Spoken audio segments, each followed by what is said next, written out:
Sebuah pesawat China Eastern Airlines yang berpenumpang 133 orang jatuh di pegunungan di China Selatan pada Senin, tanggal 21 Maret tahun 2022.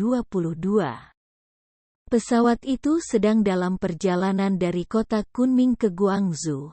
Demikian lapor pemerintah dilansir Reuters.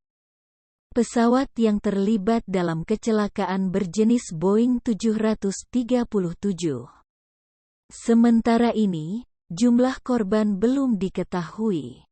Menurut pantauan Flight Radar 24, tidak ada kabar mengenai penyebab jatuhnya pesawat 737-800 berusia 6 tahun tersebut. Penerbangan China Eastern dari Kunming ke Guangzhou berangkat pada pukul 13.11.0511 GMT, menurut data Flight Radar 24.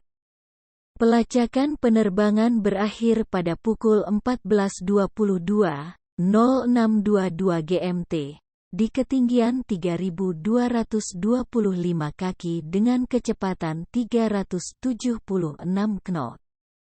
Seharusnya pesawat itu mendarat pada pukul 15:05.